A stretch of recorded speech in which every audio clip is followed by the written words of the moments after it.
There's a certain kind of exhaustion that sleep doesn't fix. You wake up after 8 hours and still feel heavy. Not in your body, but somewhere deeper. It's like your soul is carrying invisible luggage you can't put down. And when people ask, what's wrong? You can't point to anything specific. Because it's not one big thing that broke you. It's 1,000 little things that quietly drained you over time.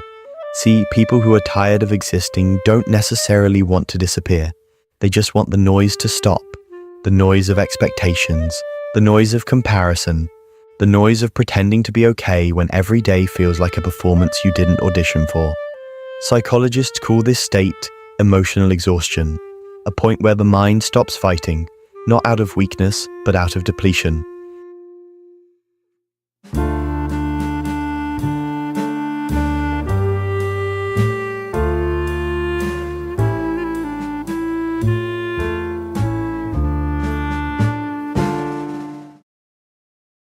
It happens when your emotional output has exceeded your emotional input for too long.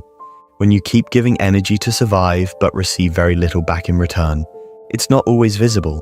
On the outside, these people might look functional, working, smiling, doing what needs to be done, but inside everything feels muted.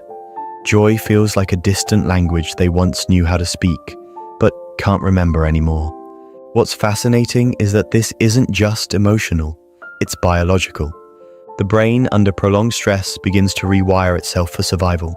It starts filtering experiences through the lens of fatigue. The reward systems slow down, dopamine responses weaken, and motivation, that spark that makes life feel meaningful, fades like a dimming light bulb. So, when someone says, "I'm just tired," it's not laziness. It's the mind saying, "I've been carrying too much for too long." This is where psychology meets humanity.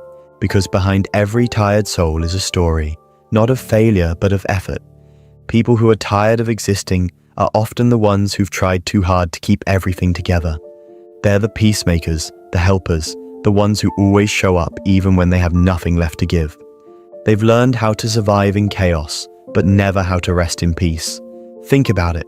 We live in a world that rewards productivity, not peace. You're praised for working overtime, but never for taking a quiet day to think. You're celebrated for pushing through, but rarely for slowing down. So what happens? People learn to equate worth with movement, and when they finally stop, they feel guilty, as if rest is a form of failure. This guilt is part of what keeps people trapped in quiet exhaustion. The mind starts whispering, "You don't deserve rest until you've earned it." But that's the paradox. If you wait until you've earned rest, you'll never get it. Because in modern life, there's always more to do, more to prove, more to fix. And so you keep running even when you've forgotten why you started. One of the most painful truths is this: being tired of existing doesn't mean you're weak. It often means you've been strong for too long. You've carried emotions you never processed, responsibilities you never asked for, and expectations that no one could possibly meet. And after years of pretending that weight doesn't matter, your spirit begins to whisper, "I can't keep doing this." There's a psychological term called anhedonia, the inability to feel pleasure. It's not about sadness, it's about emptiness. Imagine living in grayscale, where even good things feel neutral. That's what happens when the brain goes into self-preservation mode. It stops reaching for joy because it's learned that joy is unreliable. It's safer to expect nothing than to be disappointed again. People in this state often start pulling away. Not because they want to, but because social energy becomes too expensive.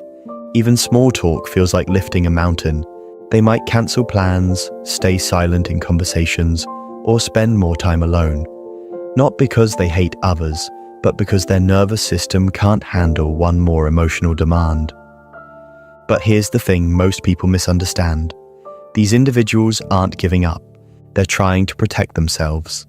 When the world becomes too loud, isolation feels like a form of safety. It's like finding shelter in a storm. And even though the silence can feel empty, at least it doesn't hurt. This kind of fatigue is cumulative. It builds up from years of emotional suppression. Every "I'm fine" you said when you weren't.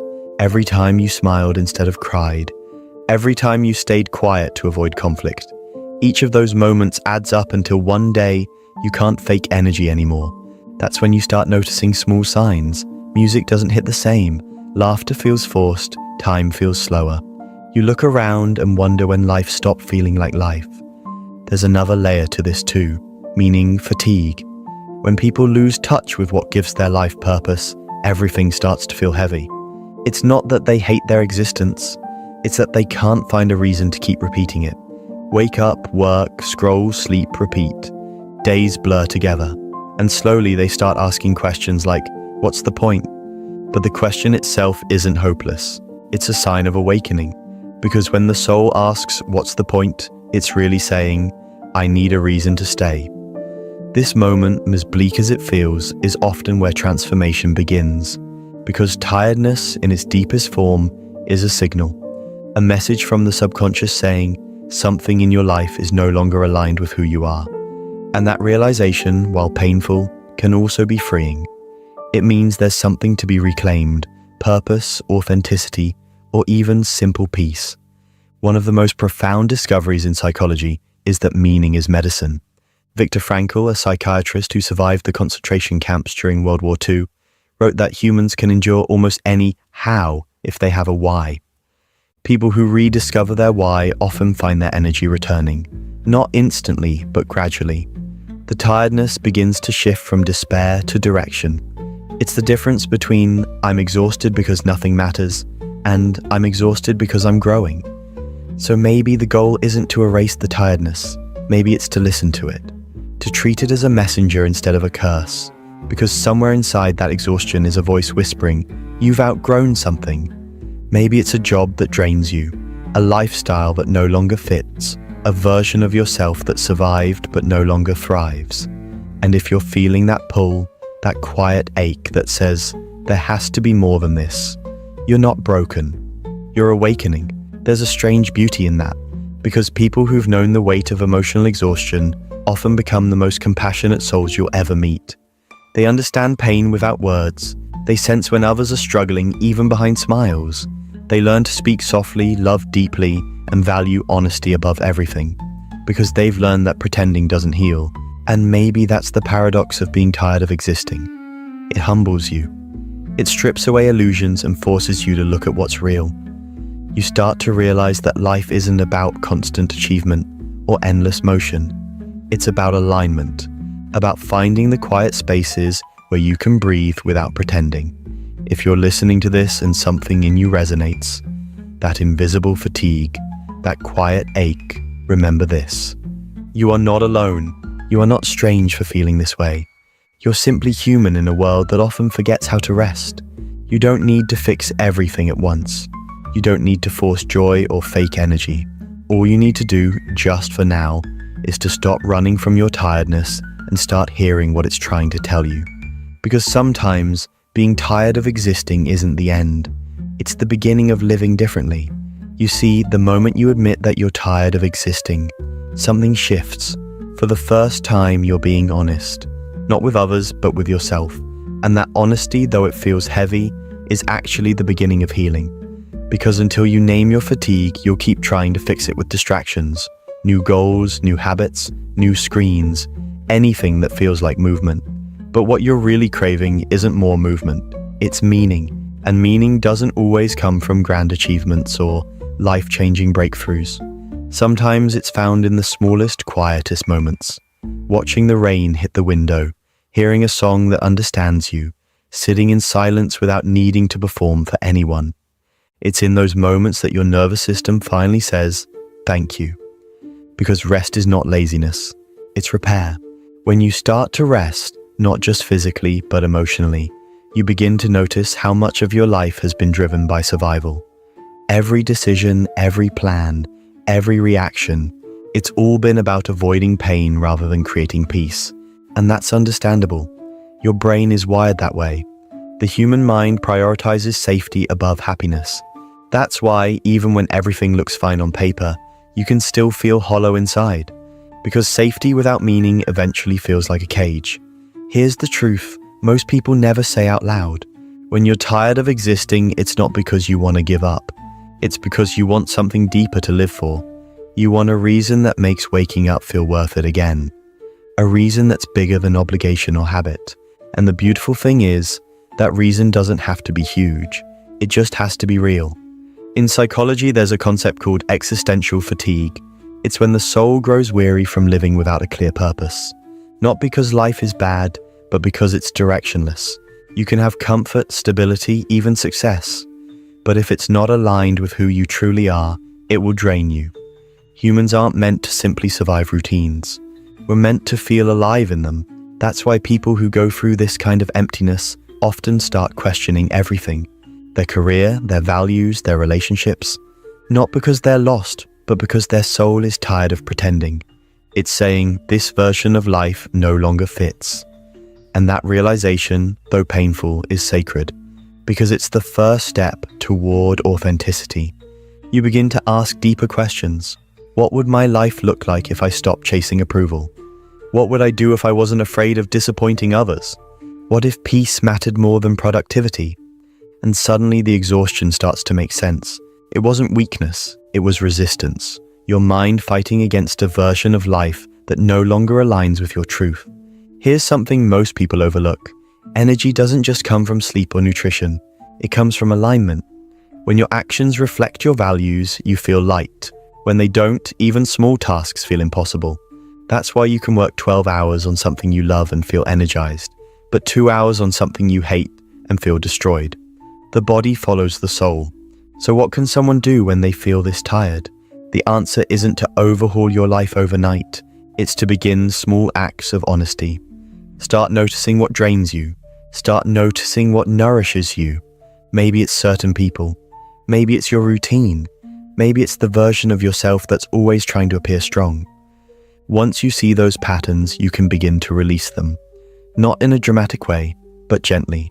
Because healing isn't a performance, it's a quiet returning. Somewhere along the way, you start realizing that the world isn't asking you to be perfect. It's you who's been demanding that. You've built impossible standards out of fear that if you rest, you'll fall behind. But behind what? Behind who? No one really knows what they're doing. Everyone is just trying to find small reasons to keep moving forward. And the moment you stop comparing your timeline to others, you begin to see that peace was never behind achievement. It was always behind acceptance. There's something powerful that happens when a person accepts their exhaustion without shame. It transforms the way they treat themselves. Instead of pushing harder, they start listening deeper. Instead of asking, what's wrong with me? They ask, what is my mind trying to tell me? And slowly that question becomes the bridge back to life. You start rediscovering wonder. Not the loud, cinematic kind, but the subtle kind. The quiet beauty of small things. The way sunlight spills across your room in the morning. The smell of coffee. The way your favorite song makes you feel seen. These tiny anchors remind you that life doesn't have to be extraordinary to be meaningful. It just has to be felt. And feeling ironically is something we unlearn as we grow older. We're taught to analyze, to optimize, to stay productive. But we're rarely taught to simply feel, to sit with sadness without fixing it, to hold joy without fearing it will vanish. People who are tired of existing are often the ones who've lost touch with that raw emotional connection to life. They've become numb, not because they don't care, but because caring has hurt too much. The way back isn't through more control, it's through surrender, through allowing yourself to be human again, to cry without justification, to rest without guilt, to admit that maybe you don't have all the answers right now, and that's okay. Because sometimes the most courageous thing you can do isn't to keep pushing forward. It's to stop, breathe, and start again from a place of truth. One of the most profound studies in positive psychology found that people who regularly engage in awe moments, small intentional experiences of wonder, report higher levels of life satisfaction and lower rates of burnout. So even when you feel empty, seeking awe can help reawaken something inside you. It could be watching the night sky, listening to music that moves you, or writing a letter to your younger self. Because awe reconnects you with existence itself. It reminds you that you're still here, and that being here still matters. And maybe that's the quiet miracle of being tired of existing. It strips life down to its essentials. It removes the noise, the performance, the illusion. It asks you to rebuild not a perfect life, but a true one. A life built on what genuinely nourishes you. So if you're in that place right now, where even simple things feel hard, where each day blurs into the next, I want you to remember this. You are not behind, You are not broken. You're simply being called to reconnect. Your tiredness is not a flaw. It's a compass. It's pointing you back towards something real. Maybe toward slowness, maybe toward honesty, maybe toward meaning.